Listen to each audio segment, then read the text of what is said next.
नमस्कार, स्वागत है आप सभी का डीडी न्यूज के इस विशेष सांकेतिक भाषा के बुलेटिन में। आपके साथ मैं हूं संध्या शर्मा और मेरे साथ है मेरी सहयोगी मनीषा शर्मा।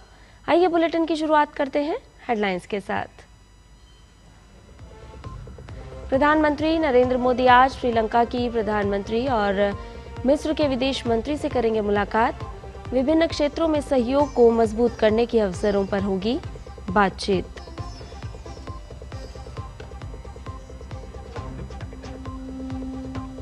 नासिक से आज उड़ान भरने को तैयार स्वदेशी तेजस मार्क 1A।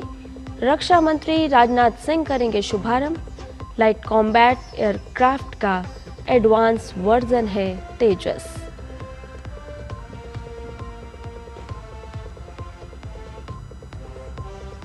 बिहार में पहले चरण का आखिरी नामांकन आज। नहीं सुलझी महागठबंधन की गांठ। कांग्रेस ने जारी की 48 प्रत्याशियों की सूची। वहीं अमित शाह बीजेपी के चुनावी अभियान को देंगे धार।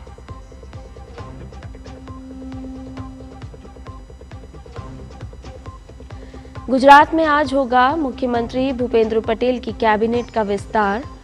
कुछ नए चेहरों को मिल सकती है जिम्मेदारी। सरकार के सभी मंत्रियों ने कल दिया था इस्तीफा।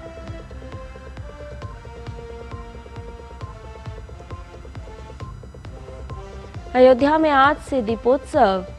30 लाख से ज्यादा दीपक जलाकर नया रिकॉर्ड बनाने की तैयारी। लेजर शो और आतिशबाजी से रोशन होगी श्री राम की नगरी। और अब सभी खबरों को विस्तार से जानते हैं। प्रधानमंत्री नरेंद्र मोदी आज श्रीलंका की प्रधानमंत्री हरिनी अमरसूरिया और मिस्र के विदेश मंत्री बद्र अब्देलती से मुलाकात करेंगे। श्रीलंका की प्रधानमंत्री और मिस्र के विदेश मंत्री दोनों ही गुरुवार से भारत की आधिकारिक यात्रा पर है। प्रधानमंत्री नरेंद्र मोदी के साथ होने वाली इन मुलाकातों के दौरान दोनों ही नेताओं के साथ विभिन्न क्षेत्रों में सहयोग को मजबूत करने के अवसरों पर बातचीत होगी।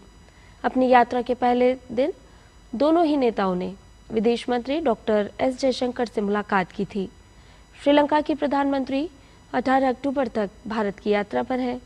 वहीं मिस्र के विदेश मंत्री बद्र अब्देलती आज शाम अपनी 2 दिवसीय यात्रा पूरी कर अपने देश लौट जाएंगे।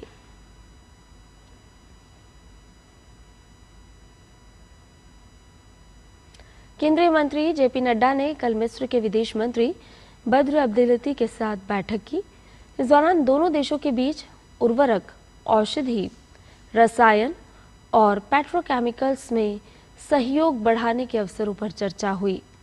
दोनों पक्षों ने साझा विकास, नवाचार और आत्मनिर्भरता के लिए दक्षिण सहयोग को आगे बढ़ाने की अपनी प्रतिबद्धता दोहराई। भारतीय वायुसेना को आज तेजस MK-1A विमान मिलने जा रहा है, जो आसमान में उसकी ताकत में बड़ा इजाफा कर देगा। रक्षा मंत्री राजनाथ सिंह की मौजूदगी में आज नासिक स्थित हिंदुस्तान एरोनॉटिक्स लिमिटेड की सुविधा से स्वदेशी MK-1A विमान वायुसेना को सौंपे जाएंगे। ये देश की विमानन और रक्षा आत्मनिर्भरता की दिशा में एक ऐतिहासिक कदम है। तेजस MK-1A लाइट कॉम्बैट एयरक्राफ्ट तेजस का अपग्रेडेड वर्जन है, जिसमें एवियोनिक्स, मॉडर्न रडार सिस्टम और अत्याधुनिक मारक क्षमता से लैस है। ये 2200 किलोमीटर प्रति घंटे की रफ्तार से उड़ सकता है और इसमें हवा में ईंधन भरने की क्षमता है।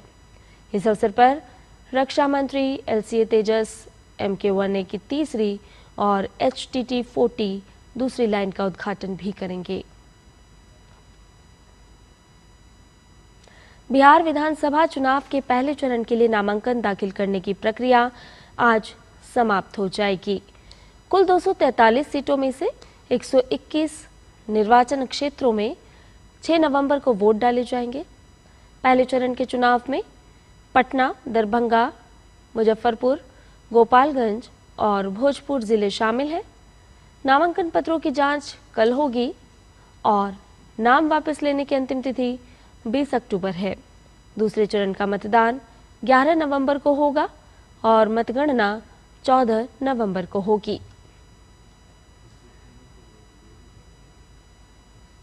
बिहार विधानसभा चुनाव के पहले चरण का चुनाव प्रचार अब जोर पकड़ रहा है। 6 नवंबर को 121 सीट पर होने वाले मतदान के लिए तमाम दलों के प्रत्याशियों का नाम तय हो चुका है। बात अगर सत्तारूढ़ गठबंधन की जाए तो एनडीए के दिग्गज प्रचार अभियान में जुट गए हैं। आज बीजेपी के वरिष्ठ नेता और केंद्र में मंत्री अमित शाह चुनावी रैली के जरिए पार्टी के पक्ष में माहौल बनाएंगे। अमित शाह की आज तरैया और अमनौर में 2 जनसभा है। उसके बाद पटना में बुद्धिजीवी सम्मेलन में अमित शाह हिस्सा लेंगे। ये सम्मेलन पटना के गांधी मैदान में होगा। भारतीय जनता पार्टी ने बिहार विधानसभा के आगामी आम चुनाव के लिए अपने शीर्ष नेताओं सहित 40 स्टार प्रचारकों की सूची जारी की है, जो राज्य भर में पार्टी उम्मीदवारों के लिए प्रचार करेंगे। इस सूची में प्रधानमंत्री नरेंद्र मोदी, भाजपा अध्यक्ष जेपी नड्डा, राजनाथ सिंह, अमित शाह के नाम सबसे ऊपर हैं।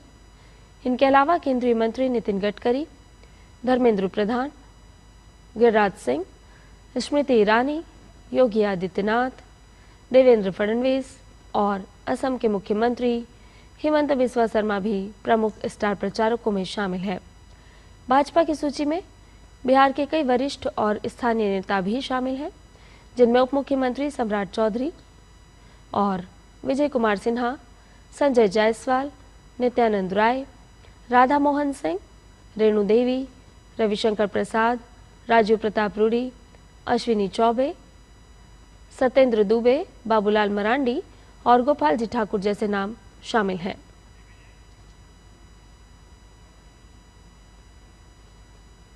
बिहार विधानसभा चुनाव के लिए कांग्रेस पार्टी ने अपनी पहली सूची जारी कर दी है। गुरुवार को जारी एक आधिकारिक बयान के मुताबिक पार्टी ने कुल 48 उम्मीदवारों के नामों का ऐलान किया है। इस सूची में सबसे प्रमुख नाम प्रदेश कांग्रेस कमेटी के अध्यक्ष राजेश राम का है, जिन्हें कुटुंबा विधानसभा सीट से मैदान में उतारा गया है। गुजरात में आज नई कैबिनेट का गठन होगा। राज्यपाल आचार्य देवव्रत नए मंत्रियों को शपथ दिलाएंगे। कल मुख्यमंत्री भूपेंद्र भाई पटेल को छोड़कर सभी 16 मंत्रियों ने इस्तीफा दे दिया था। ये फेरबदल भाजपा के मिशन 2027 के लिहाज से अहम माना जा रहा है।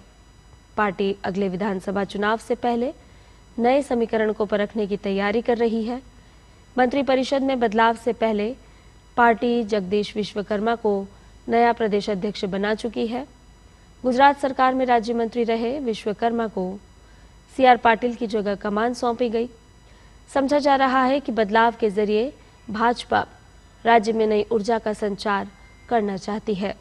पार्टी युवाओं को बड़ी जिम्मेदारी देने का संकेत भी देना चाहती है। फिलीपींस भूकंप के तेज झटकों से एक बार फिर हिल गया। आज सुबह फिलीपींस के मिंडानाओ में तेज भूकंप आया। जर्मन रिसर्च सेंटर फॉर जियोसाइंसेस के अनुसार मिंडानाओ में 6.0 की तीव्रता से भूकंप आया है। भूकंप का केंद्र जमीन से 90 किलोमीटर नीचे रहा है। भगवान श्री राम की जन्मस्थली अयोध्या पूरे जोर शोर से एक नया रिकॉर्ड बनाने की तैयारी में है। इसके तहत अयोध्या में आज से 3 दिवसीय दीपोत्सव की शुरुआत हो रही है, जिसमें 30 लाख से अधिक दीपक जलाकर नया रिकॉर्ड बनाने की तैयारी है।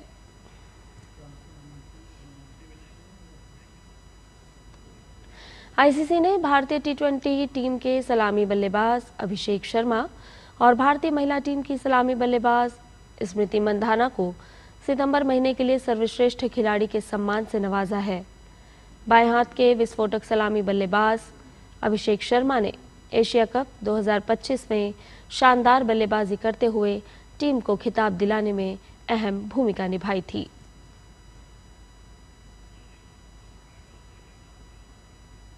और हमारे इस विशेष सांकेतिक भाषा के बुलेटिन में फिलहाल के लिए इतना ही। मुझे और मेरी सहयोगी मनीषा शर्मा को दीजिए इजाजत। नमस्कार।